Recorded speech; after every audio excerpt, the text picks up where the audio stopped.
Bismillahirrahmanirrahim. Assalamualaikum warahmatullahi wabarakatuh. Alhamdulillahirabbil alamin. Allahumma sholli ala sayyidina Muhammad wa ala ali sayyidina Muhammad. Sahabat beriman yang dirahmati Allah, surat Al-Fatihah adalah surat pembuka dalam Al-Quran yang terdiri dari 7 ayat yang diturunkan pertama kali secara lengkap dibanding dengan surat lainnya. Surat Al-Fatihah dikatakan sebagai pembuka karena dengan surat inilah Al-Quran dibuka dan dimulai. Al-Fatihah juga dikatakan sebagai Ummul Quran atau Ummul Kitab karena menggambarkan induk dari seluruh isi Al-Quran, sehingga memiliki banyak manfaat bagi siapa saja yang membacanya. Bahkan siapa yang memiliki keinginan atau hajat disarankan untuk membaca surat Al-Fatihah. Lalu seperti apa caranya? Dari Syekh Mahyuddin Al-Arabi Khadas mengatakan, barang siapa yang memiliki hajat, maka setelah sholat maghrib hendaklah membaca surat Al-Fatihah sebanyak 41 kali. Jangan bangun dan jangan bergerak dari tempat duduknya hingga selesai.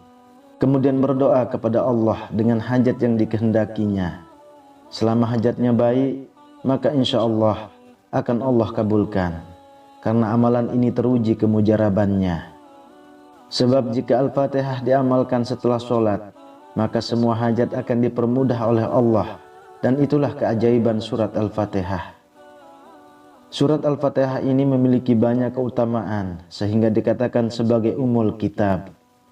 Bagi yang mengamalkannya tentu akan mendapatkan banyak manfaat serta keistimewaan yang luar biasa, sebagaimana yang dijelaskan di dalam hadis juga oleh para ulama. Rasulullah Shallallahu Alaihi Wasallam bersabda, membaca Al-Fatihah pahalanya serupa dengan sepertiga Al-Quran. Berikut manfaat surat Al-Fatihah. Pertama, Al-Fatihah untuk kebersihan hati. Dan barang siapa yang membaca surat Al-Fatihah dalam keadaan berwudu sebanyak 70 kali tiap hari selama 7 hari, lalu kemudian ditiupkan pada air suci, kemudian diminum, maka siapa yang meminumnya akan mendapatkan ilmu serta hatinya akan bersih dari pikiran yang buruk. Lalu yang kedua, membaca Al-Fatihah agar doa cepat dikabulkan Allah. Bagi seseorang yang memiliki nazar, amalkan surat Al-Fatihah sebanyak 41 kali. Dibaca antara sholat sunnah sebelum subuh dan sholat subuh selama 40 hari.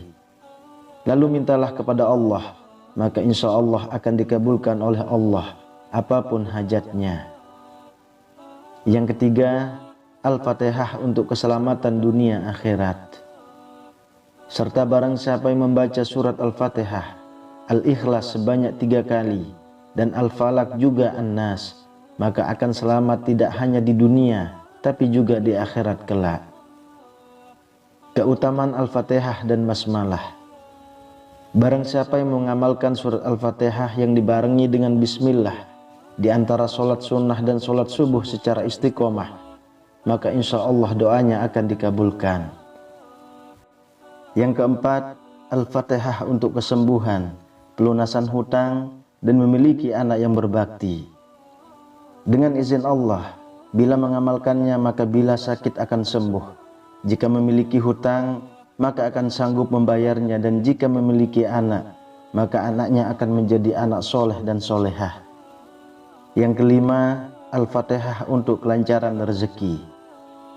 Bagi siapa yang mengamalkan surat Al-Fatihah sebanyak 20 kali sesudah sholat fardu 5 waktu, maka insya Allah rezekinya akan luas serta dimudahkan dalam urusan dunianya, diberi kebahagiaan untuk dirinya sendiri serta keluarga, serta diberi akhlak yang baik oleh Allah. Keutamaan Al-Fatihah dan doa. Apabila surat Al-Fatihah diamalkan sebanyak 120 kali setelah sholat subuh, maka ia akan menemukan apa yang dicari serta berdoa, ya Allah, sebetulnya saya mohon kepadamu dengan keistimewaan surat Al-Fatihah, juga rahasianya. Mudahkan segala urusanku, urusan dunia maupun akhiratku. maka kabulkanlah permohonan dan permintaanku. Yang keenam, Al-Fatihah untuk membuka pintu rezeki. Dan barang siapa yang mengamalkan surat Al-Fatihah di waktu sahur atau sepertiga malam sebanyak 41 kali, maka Allah Subhanahu wa Ta'ala akan membukakan pintu rezekinya serta memudahkan segala urusannya tanpa merasa patah dan kesusahan. Setelah membaca surat Al-Fatihah, maka bacalah doa ini. Ya Allah, sebetulnya aku memohon kepadamu dengan kebenaran surat Al-Fatihah, juga rahasianya, sampai engkau membuka pintu rahmat karuniamu dan juga rezekimu. Mudahkan segala urusanku, murahkan rezekiku yang banyak dan berkah tanpa merasa sulit dan payah. Engkau yang berkuasa, aku mohon kepadamu, kabulkan apa yang aku hajati. Yang ketujuh, dengan Al-Fatihah Allah akan mengabulkan keinginanmu. Diriwayatkan dari Syekh Muhyiddin Ibnul Arabi di dalam kitab Qaddasallahu sirrah, siapa yang memiliki keinginan lalu membaca surat Al-Fatihah sebanyak 40 kali setelah sholat maghrib dan juga sunnahnya, maka permintaannya akan dikabulkan oleh Allah. Surat Al-Fatihah juga mampu menyembuhkan sakit mata, sakit gigi, sakit perut, juga yang lainnya sebanyak 41 kali. Yang kedelapan, Al-Fatihah untuk kesembuhan penyakit. Usaha menyembuhkan penyakit dengan membaca surat Al-Fatihah sebanyak 40 kali pada air. Lalu air itu diucapkan pada kedua tangan, kedua kaki, kepala dan seluruh badan. Lalu kemudian diminum, maka insya Allah akan sembuh. Yang kesembilan, Al-Fatihah untuk menguatkan ingatan. Al-Fatihah juga bisa menyembuhkan orang pelupa jadi tajam ingatannya. Caranya adalah, yang pertama, tulislah surat dengan huruf Arab pada kain putih yang suci. Yang kedua, masukkan ke dalam air atau gelas. Yang ketiga, meniupkan airnya kepada orang yang pelupa. Dan jangan lupa untuk berdoa dan minta disembuhkan dari sifat pelupa. Dengan izin Allah, maka tidak akan menjadi pelupa lagi. Kemudian yang ke-10, Al-Fatihah untuk pengobatan saat disengat kalajengking. Saat Anda, teman, sanak saudara, ataupun siapapun saat disengat kalajengking, tidak usah panik, karena Al-Fatihah juga bisa menjadi obatnya. Cara pengobatannya di saat disengat kalajengking dengan Al-Fatihah yaitu, ambil wadah yang bersih, lalu isi air suci, kemudian beri sedikit garam. Bacakan surat Al-Fatihah sebanyak 7 kali dan minumkan kepada orang yang tersengat kalajengking. Selain membaca Al-Fatihah dan cara-cara tersebut, tentu kita juga dianjurkan untuk selalu berdoa minta kesembuhan, maka dengan izin Allah akan sembuh. Yang ke-11, Al-Fatihah untuk pengobatan sakit gigi. Al-Fatihah juga bisa menyembuhkan sakit gigi. Caranya adalah, letakkan jari pada tempat gigi yang sakit, kemudian baca surat Al-Fatihah dan baca doa ini sebanyak 7 kali. Ya Allah, hilangkan dari keburukan dan juga kekejian yang saya temukan dengan doa Nabi-Mu yang jujur dan juga senantiasa di sisi-Mu. Yang ke-12, Al-Fatihah untuk pengobatan sakit gigi untuk teman atau orang lain.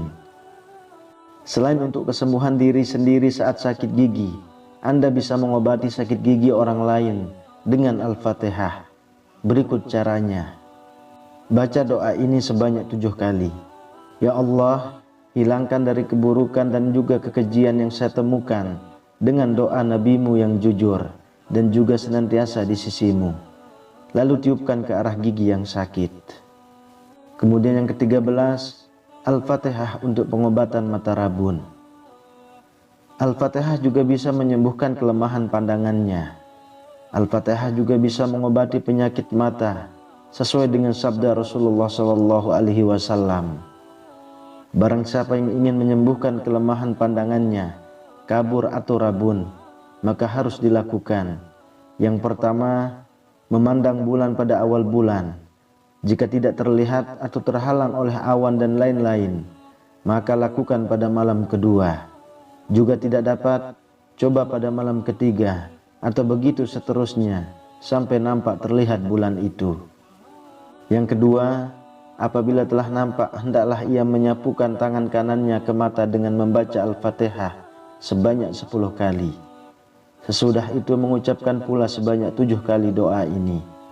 Al-Fatihah itu menjadi obat segala penyakit dengan rahmat-Mu, ya Tuhan yang pengasih dan penyayang. Lalu ucapkan, Ya Rabbi, sebanyak 35 kali. Yang ketiga, mengucapkan pula doa sebanyak 7 kali. Ya Allah, sembuhkanlah, Engkaulah yang menyembuhkan. Ya Allah, sehatkanlah, Engkaulah yang menyehatkan. Sahabat beriman yang dirahmati Allah, itulah beberapa keajaiban dan kedahsyatan dari manfaat surat Al-Fatihah untuk berbagai hal. Untuk dibaca sebanyak 7 kali, 11 kali, 33 kali, 41 kali, dan 70 kali. Wallahu a'lam bishawab. Semoga bermanfaat untuk kita semua. Amin ya rabbal alamin. Assalamualaikum warahmatullahi wabarakatuh.